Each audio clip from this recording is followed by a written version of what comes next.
Tingkat tertinggi pertahanan udara. Saat perisai rudal berubah menjadi perisai ruang angkasa, sebagian besar sistem pertahanan udara dibangun untuk menghentikan pesawat tempur, drone, rudal jelajah, dan ancaman balistik jarak pendek. Namun, ada satu tingkatan yang jauh lebih tinggi. Tingkatan di mana target tidak lagi terbang di atmosfer bawah, melainkan melesat di tepi ruang angkasa dengan kecepatan beberapa kilometer per detik. Inilah dunia pertahanan rudal eksoatmosfer. Salah satu bidang paling kompleks dan paling menuntut secara teknologi dalam peperangan modern. Pada ketinggian ini, tidak ada ruang untuk kesalahan. Tidak ada kesempatan kedua. Sebuah pencegat hanya memiliki satu peluang untuk menghantam target yang ukurannya seringkali tidak lebih besar dari sebuah kendaraan kecil, tetapi melaju dengan kecepatan luar biasa. Yang diburu bukan lagi drone yang lambat atau jet tempur yang lincah. Sasarannya adalah hulu ledak rudal balistik yang sedang melintasi ruang angkasa. Bahkan dalam kondisi tertentu dapat berupa satelit yang mengorbit bumi. Karena itulah perkembangan sistem pertahanan rudal tingkat atas selalu menjadi perhatian dunia. Salah satu sistem yang paling banyak diperbincangkan dalam beberapa tahun terakhir adalah Haki-29 milik Tiongkok. Sistem ini diyakini merupakan jawaban Tiongkok terhadap kebutuhan pertahanan rudal strategis tingkat tertinggi. Berdasarkan berbagai laporan sumber terbuka, Haki-29 diperkirakan dirancang untuk mencegat rudal balistik pada fase pertengahan lintasan atau mid-course phase, yaitu ketika hulu ledak masih berada di luar atmosfer. Beberapa analis juga menilai sistem ini berpotensi memiliki kemampuan anti-satelit atau ASAT, anti-satellite. Namun penting untuk dipahami bahwa hingga saat ini pemerintah Tiongkok belum mempublikasikan spesifikasi teknis lengkap Haki-29. Karena itu, berbagai angka mengenai jangkauan maupun ketinggian intersepsi masih berupa estimasi.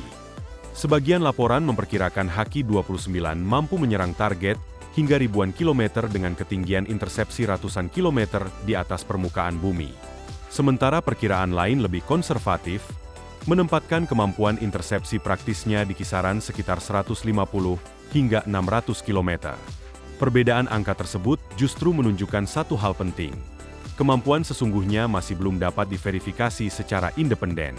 Namun, terlepas dari berapapun angka pastinya, posisi Haki-29 sangat jelas. Sistem ini bukanlah pertahanan udara biasa. Ia dirancang untuk masuk ke kategori strategis yang sama dengan sistem-sistem yang beroperasi hingga batas ruang angkasa. Yang membuat Haki-29 semakin menarik adalah dugaan bahwa sistem ini menggabungkan dua karakteristik yang biasanya sulit disatukan, yaitu jangkauan intersepsi sangat tinggi dan mobilitas penuh. Sebagai perbandingan, sistem Ground-Based Mid-Course Defense atau GMD milik Amerika Serikat dibangun dalam silo permanen yang sangat besar untuk melindungi wilayah nasional. Haki-29 justru beberapa kali terlihat menggunakan peluncur bergerak berukuran besar yang dapat berpindah melalui jalan raya. Mobilitas semacam ini memberikan keuntungan strategis yang signifikan. Peluncur dapat dipindahkan, disebarkan, bahkan disembunyikan sesuai kebutuhan operasional. Bagi lawan, kondisi tersebut membuat proses pencarian dan penghancuran menjadi jauh lebih sulit sebelum konflik benar-benar dimulai. Apabila Haki-29 memang memiliki kemampuan mencegat rudal balistik di luar atmosfer, sekaligus menjangkau objek di orbit rendah, maka sistem ini bukan sekadar bagian dari pertahanan udara. Ia menjadi bagian dari persamaan peperangan ruang angkasa modern. Namun demikian, Haki-29 tetap harus dipandang secara objektif. Masih banyak aspek yang belum diketahui secara pasti, mulai dari dimensi rudal, berat peluncuran, jenis sensor pencari sasaran, sistem radar pendukung, jangkauan operasional sebenarnya, hingga biaya setiap peluncuran rudal pencegat. Karena belum tersedia data pengujian yang transparan maupun dokumentasi resmi yang lengkap, sebagian besar informasi mengenai Haki-29 masih berada pada tingkat perkiraan, bukan fakta yang telah terkonfirmasi. Meski demikian, hanya dengan munculnya kemungkinan bahwa Tiongkok memiliki sistem pertahanan rudal bergerak yang mampu melakukan intersepsi di luar atmosfer, keseimbangan strategis global mulai berubah. Perlombaan pertahanan udara kini tidak lagi sekadar melindungi kota dari serangan rudal. Yang dipertaruhkan adalah satelit, jaringan komunikasi militer, sistem komando, hingga kemampuan mempertahankan dominasi ruang angkasa. Berbicara mengenai sistem yang telah terbukti operasional, salah satu nama paling dikenal adalah THAAD atau Terminal High Altitude Area Defense milik Amerika Serikat. THAAD menempati lapisan di bawah sistem pertahanan strategis nasional, tetapi tetap menjadi salah satu sistem pertahanan rudal bergerak paling canggih di dunia. Misinya adalah menghancurkan rudal balistik jarak pendek, menengah, hingga sebagian rudal jarak jauh pada fase terminal penerbangan, baik ketika masih berada di luar atmosfer maupun sesaat setelah memasuki atmosfer. Tidak seperti sistem pertahanan udara konvensional yang menggunakan hulu ledak-peledak, THAAD mengandalkan konsep hit to kill. Artinya, rudal pencegat tidak meledak di dekat target, melainkan menghancurkannya melalui tabrakan langsung dengan energi kinetik yang sangat besar. Satu baterai THAAD biasanya terdiri atas peluncur yang dipasang pada truk berat, rudal pencegat, radar AN-TPY-2X band, serta pusat kendali penembakan. Setiap peluncur membawa 8 rudal pencegat. Sementara satu baterai dapat mengoperasikan sekitar 48 rudal atau lebih, tergantung konfigurasi yang digunakan.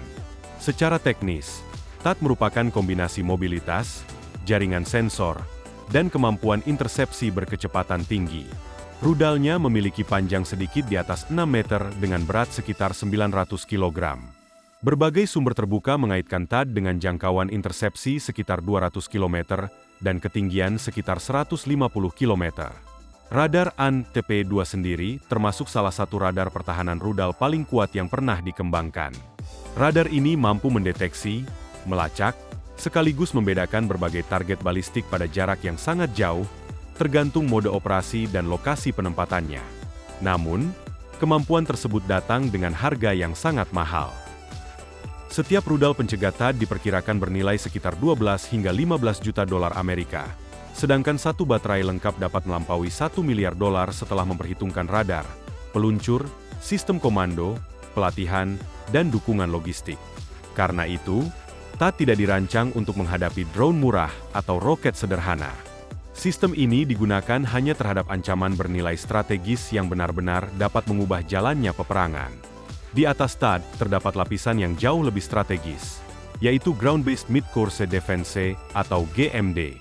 Inilah sistem pertahanan rudal nasional Amerika Serikat yang secara khusus dibangun untuk menghadapi ancaman rudal balistik antar benua atau ICBM.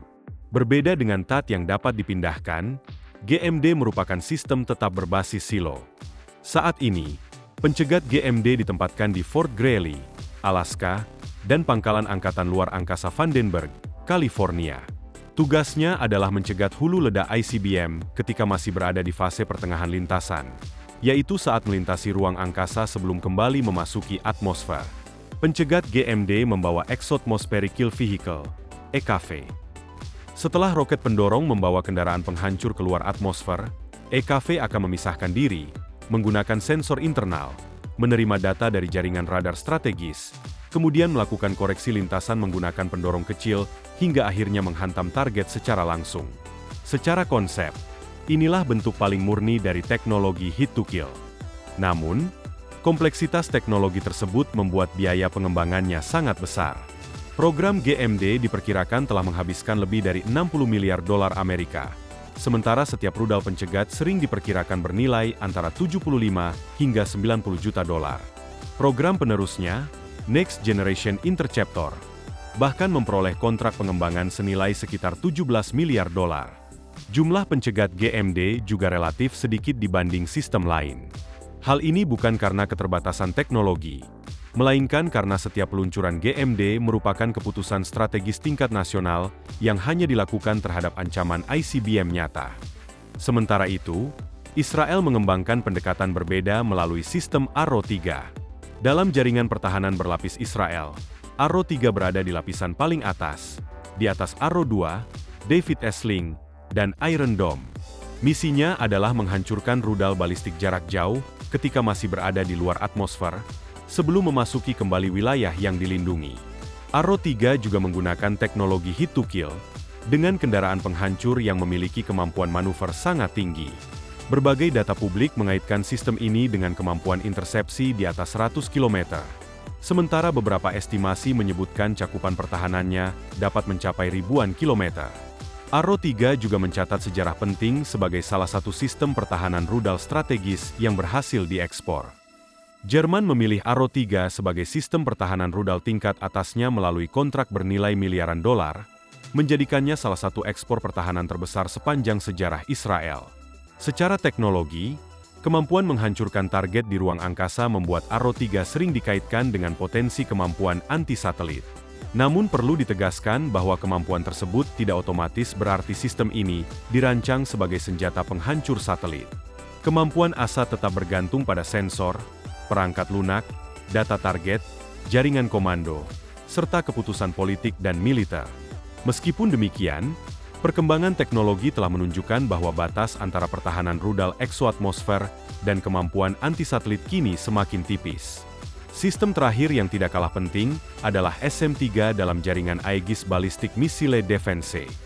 Berbeda dari sistem sebelumnya yang berbasis darat, SM-3 diluncurkan dari kapal perang Aegis menggunakan peluncur vertikal Mk-41 Vertical Launch System. Setelah beberapa tahap roket membawanya keluar atmosfer, kendaraan penghancur kinetik akan dilepaskan untuk menghantam target secara langsung. Varian terbaru SM-3 Block 2, hasil kerjasama Amerika Serikat dan Jepang, merupakan salah satu pencegat rudal balistik paling canggih yang pernah diproduksi. SM-3 memiliki satu catatan sejarah yang sangat terkenal. Pada tahun 2008, sebuah rudal SM-3 yang dimodifikasi diluncurkan dari kapal penjelajah USS Lake Erie dan berhasil menghancurkan satelit USC-193 yang mengalami kegagalan pada ketinggian sekitar 240 km. Secara resmi, operasi tersebut dilakukan untuk menghilangkan risiko bahan bakar hidrazin beracun ketika satelit memasuki kembali atmosfer. Namun secara teknis, keberhasilan tersebut membuktikan bahwa sistem Aegis dan SM-3 mampu menjangkau orbit rendah bumi dan menghancurkan objek di ruang angkasa. Walaupun SM-3 bukan senjata anti-satelit dalam penggunaan normalnya, demonstrasi tersebut menjadi salah satu bukti publik paling nyata mengenai kemampuan intersepsi objek luar angkasa. Setiap rudal SM-3 Block 2 diperkirakan bernilai sekitar $28 juta, menjadikannya salah satu rudal pencegat termahal yang pernah diproduksi. Sebagai imbalannya, sistem ini menawarkan sesuatu yang tidak dimiliki sebagian besar pesaingnya, mobilitas global. Kapal perang Aegis dapat berlayar ke berbagai kawasan dunia, melindungi sekutu, membentuk pertahanan rudal regional, sekaligus menciptakan perisai eksoatmosfer yang dapat berpindah mengikuti kebutuhan strategis. Versi daratnya, Aegis Ashore, membawa konsep yang sama ke instalasi permanen di daratan. Lalu, sistem mana yang paling canggih? Jawabannya bergantung sepenuhnya pada misi yang dihadapi. THAAD merupakan sistem pertahanan terminal bergerak yang telah terbukti efektif. GMD adalah lapisan pertahanan strategis terakhir Amerika Serikat terhadap ancaman ICBM. Arrow 3 menjadi salah satu sistem eksoatmosfer paling matang sekaligus sukses di pasar ekspor. SM-3 menghadirkan kemampuan intersepsi ruang angkasa dari laut, dan telah membuktikan kemampuan menghancurkan satelit. Sedangkan Haki-29 masih menjadi sistem yang paling misterius, namun berpotensi menggabungkan mobilitas, kemampuan mid-course interception, serta kemungkinan fungsi anti-satelit dalam satu platform. Bersama-sama, sistem-sistem tersebut memperlihatkan arah masa depan pertahanan udara dunia. Fokusnya bukan lagi sekadar menjatuhkan pesawat tempur atau rudal jelajah. Kini yang dipertahankan adalah atmosfer, batas ruang angkasa, satelit komunikasi, sensor pengintaian, hingga jaringan komando yang menjadi tulang punggung peperangan modern. Dengan kata lain, tingkat tertinggi pertahanan udara perlahan telah berubah menjadi pertahanan ruang angkasa. Dan dalam perlombaan teknologi ini, garis pemisah antara perisai rudal dan senjata ruang angkasa menjadi semakin tipis dari tahun ke tahun. Menurut Anda, sistem manakah yang paling revolusioner dan akan mendominasi masa depan pertahanan dunia? Tuliskan pendapat Anda di kolom komentar. Bagikan pendapat Anda di kolom komentar di bawah ini. Jangan lupa untuk like, subscribe dan aktifkan notifikasi pada video ini, agar tetap mendapatkan informasi tentang perkembangan terbaru dalam perubahan tatanan dunia yang sedang berlangsung. Terima kasih telah menonton dan sampai jumpa di video berikutnya.